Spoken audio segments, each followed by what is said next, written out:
বন্ধুরা, আজ একটি শিয়ালের গল্প বলবো। একটি অচিনপুর জঙ্গল ছিল। সেই জঙ্গলে বাস করত একটি শিয়াল। তার দুইটি বাচ্চা ছিল। সে প্রতিদিন তার বাচ্চাদের জন্য খাবার নিয়ে আসতো এবং কি বাচ্চারা সেগুলো খেয়ে বেঁচে থাকতো। একদিন সে বলতেছে, তোমরা বাসায় থাকো, আমি তোমাদের জন্য খাবার নিয়ে আসি। তখন বাচ্চা বলতেছে, আচ্ছা ঠিক আছে মা, তাড়াতাড়ি এসো। তখন সে বলতেছে, আচ্ছা ঠিক আছে, আমি তাড়াতাড়ি এসে পড়বো, তোমরা চিন্তা করো না, আমি খাবার নিয়ে চলে আসবো।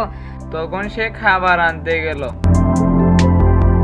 তখন এদিকে আবার এক শিয়ালের বাচ্চা আরেক শিয়ালের বাচ্চাকে বলতেছে, ভাইয়া চলো আমরা বনের ভিতর থেকে ঘুরে আসি, মা আসলে তো আমাদেরকে ঘর থেকে বের হতে দেয় না, চলো আমরা বাহির থেকে বের হয়ে আসি। তখন সে বলতেছে, হ্যাঁ ঠিকই বলেছিস, মা আসলে তো আমাদেরকে বের করবে না, চলো আমরা বের হয়ে আসি, তাহলে আমরা বনটাকে ঘুরে দেখতে পারবো। তখন সে বলতেছে, আচ্ছা ঠিক আছে ভাইয়া চলো। তখন তারা বনের দিকে রওনা দিল। তখন সেই বনের পাশে ছিল একটি মহারাজার মহল। সেই মহারাজা ছিল অত্যন্ত রাগী এবং কি অত্যন্ত শক্তিশালী ছিল। তখন সে যেটা বলতো সেটাই হতো। তখন মহারাজা তার সেনাপতিকে বলতেছে, সেনাপতি। তখন সে বলতেছে, হ্যাঁ জাহাপানা, বলুন আমাকে কি করতে হবে। তখন সে বলতেছে, কাল সকালে আমরা সফরে যাব, পাশের বনের জায়গাটা খালি করতে হবে, যদি পছন্দ হয় তাহলে ওইখানে আমার একটা মহল তৈরি করব। তখন সে বলতেছে, হ্যাঁ মহারাজা, কাল তাহলে সকালে আমার সাথে যাবে। তখন সে বলতেছে, আচ্ছা ঠিক আছে। তখন এদিকে আবার শিয়াল সে বাসায় এসে দেখে বাসার তার সন্তানটা নেই। তখন সে বলতেছে, কোথায় যে গেল ওরা, ওরা তো কখনো বের হয় না, আজ কোথায় চলে গেল কিছুই বুঝতেছি না। তখন সে খুঁজতে লাগলো। কিছুক্ষণ খোঁজার পর সে দেখতে পেল সামনে একটি রাজার ঘোড়া আসতেছে, সেখানে সেনাপতি বসে আছে। তখন সে লুকিয়ে দেখতেছে। তখন সে দেখতেছে সেনাপতি তার সৈন্যদেরকে বলতেছে, এখানে একটা মহল তৈরি করবো, এই জায়গাটা তো খুবই ভালো দেখা যাচ্ছে, এখানে যদি একটা রাজার প্রাসাদ তৈরি করি তাহলে তো ভালোই, তাহলে আমাদের জায়গা ওইখানেও থাকবে এখানেও থাকবে, তাহলে দুইটা প্রাসাদ হলে আমরা আরামে বাস করতে পারবো। তখন এটা শিয়ালে শুনতে পেলো, শুনে বলতেছে, না এটা তো করা যাবে না, এখানে যদি প্রাসাদ করে তাহলে আমরা থাকবো কোথায় এবং কি অন্যান্য প্রাণীরা থাকবে কোথায়, না আমাকে এটা কিছু করতে হবে। তখন তারা চলে গেল এখানে। তখন শিয়াল হাঁটতেছে।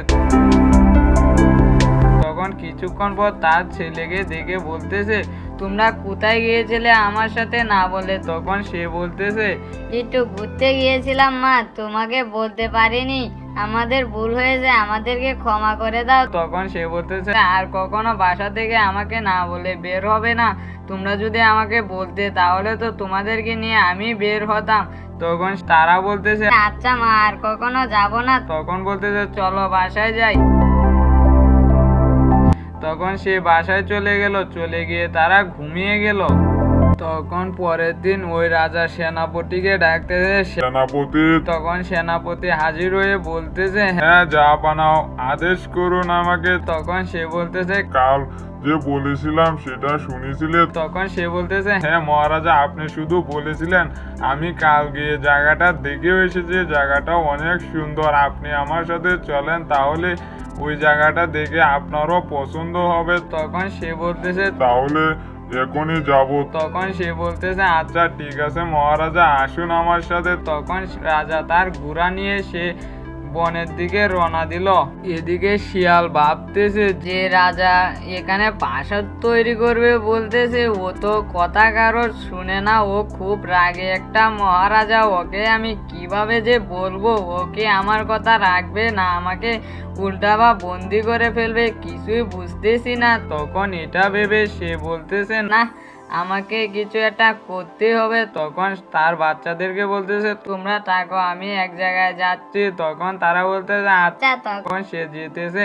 তখন দেখে রাজা তার ঘোড়া নিয়ে তার সামনে দিয়ে যাচ্ছে। তখন সে রাজাকে বলতেছে, ও রাজা মশাই, রাজা মশাই। তখন রাজা তার ঘোড়া থামিয়ে বলতেছে, কি হয়েছে, এভাবে ডাকতেছিস কেন? তখন রাজাকে শিয়ালে বলতেছে, রাজা মশাই, আপনি যে এখানে মহল তৈরি করবেন বলতেছেন, তাহলে আমরা থাকবো কোথায়, আমাদের তো থাকার কোনো জায়গা নাই, তখন সে বলতেছে এটা তো আমি কি বলবো, তোমরা থাকবে কোথায় তা তোমরা চিন্তা করো, আমি এখানে মহল তৈরি করব, সেটাই বেস্ট। তখন সে বলতেছে না মহারাজা, এটা করবেন না কখনো, এখানে আমরা থাকি। তখন সে বলতেছে তুই এখান থেকে যাবি না, তোকে বন্দি করে ফেলবো। তখন সে বলতেছে না মহারাজা, আমি চলে যাচ্ছি, একটু বিষয়টা ভেবে দেখবেন। তখন তারা বলতেছে তুই যা এখান থেকে, আমরা ভেবে দেখেছি। তখন সেখান থেকে শিয়াল চলে গেল। মহারাজা আবার ওই জঙ্গলের দিকে রওনা দিল।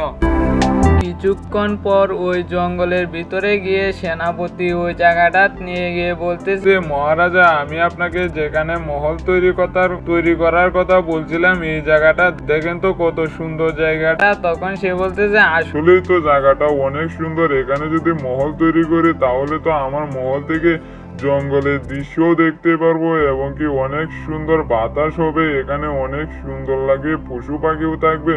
তখন মহারাজাকে বলতেছে মহারাজা, আমরা যদি জঙ্গলটা কেটে ফেলি তাহলে তো এখানে কোনো পশু পাখি থাকবে না, তাহলে আপনি কি করবেন? তখন সে বলতেছে এটা কি সত্যি নাকি, যদি কেটে ফেলি তাহলে জঙ্গলে কোনো পশু পাখি থাকবে না? তখন সে বলতেছে হ্যাঁ মহারাজা, মহল যদি তৈরি করা হয় তাহলে তো জঙ্গল পুরাটা কাটতে হবে।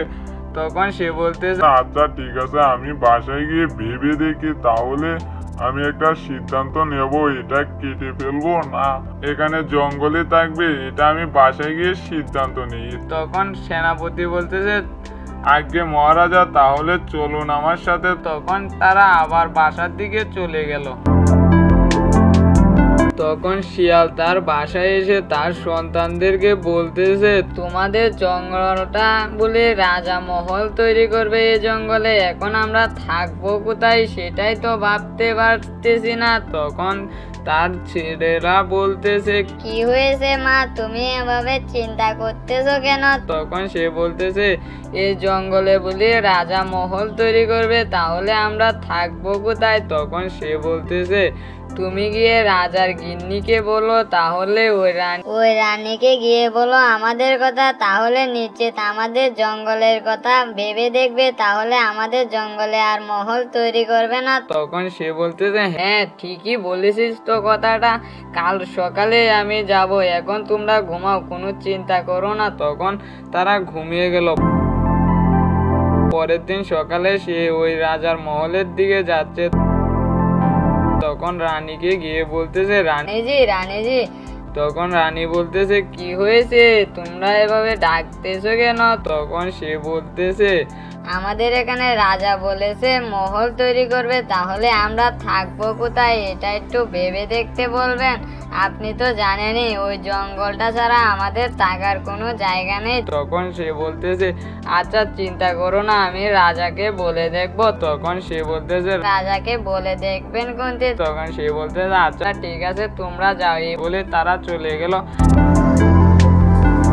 রানী গিয়ে তার রাজাকে বলতেছে তুমি বলে ওই জঙ্গলে মহল তৈরি করবে? তখন সে বলতেছে হ্যাঁ ভেবেছি মহল তৈরি করব। তখন সে বলতেছে এটা করো না, ওখানে অনেক পশু পাখি থাকে এবং কি ওরা ওখানে বাস করে, তুমি যদি ওখানে মহল তৈরি করো তাহলে তো ওরা থাকবে কোথায়? এই বিষয়টা একবার ভেবে দেখেছো? তুমি যদি না ভাবো এখানে অনেক প্রাণী মারা যাবে, তুমি এটা একটু ভেবে দেখো। তখন রাজা কিছুক্ষণ ভাবলো, ভেবে বলতেছে না, আমি ওইখানে মহল তৈরি করব না। তখন রানী বলতেছে হ্যাঁ তুমি তোমার ভুল বুঝতে পেরেছো। তখন শিয়াল পরের দিন আসলো। তখন রানী বলতেছে রাজা বলেছে তোমাদের এখানে মহল তৈরি করবে না। তখন শিয়াল এটা শুনে খুশিতে নাচতে নাচতে বাসায় চলে গেল।